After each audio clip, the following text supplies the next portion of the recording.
Hi guys, good evening. This is Manay Gina. So ayan, nandito na naman tayo.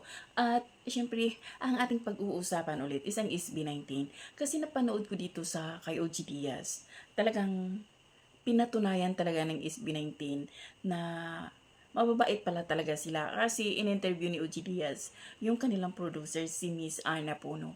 At alam din naman natin guys no, na simula pa lang nung nagsisimula pa lang sila, baguhan pa lang sila sa industriya is talagang makikita mong pinaghirapan talaga nila kung anong meron sila ngayon.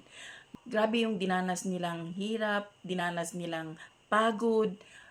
Siyempre, kasi may training pa sila. So, 'di ba? Kaya siguro sa lahat ng ito na nangyari ngayon sa SB19, ito yung kumbaga nagtanim sila at umani na sila ngayon. Kasi kung dati, 7-10 lang, sabi nga nila nung in-interview sila, dati ni Tony Gonzaga, na 7-10 lang yung nanonood sa kanila, masaya na sila.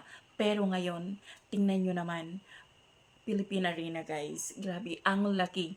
55,000 katao ang nandoon, ang nag-support sa kanila at grabe talaga. Mapahanga ka at walang bukang bibig yung mga taong nanood, yung mga taong nakasaksi kung paano sila nag-perform, walang bukang bibig kung hindi pagpuri sa SB19 na Kesyo. Ang ganda ng production. At ito pa guys sila pala talaga ang nag-conceptualize nung kanilang concert. At grabe, sabi nga ni Miss Ana Puno na mababait sila talaga at ang sisipag ng SB19. Panoorin natin yung sinabi ni Miss Ana Puno.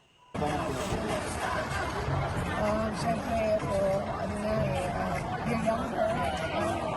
Tapos kung ano yung bago ngayon, kasi ngayon medyo, younger, hip-hop, Gen Z. So, tapos, very creative. Out of this world yung mga ideas nila. Sila rin yan. Sila rin yan. Idea nila. So, masipag talaga ito nila. Hindi ka na nagkaroon ng sakit ng ulo. Hindi, babae. Babae. Very humble. 'Di ba? Ang sarap pakinggan na talagang sinabi ni Miss Ana Puno na ang mababait, very humble at hindi masakit sa ulo talaga, ang sisipag. Wow, ang galing talaga ng SB19.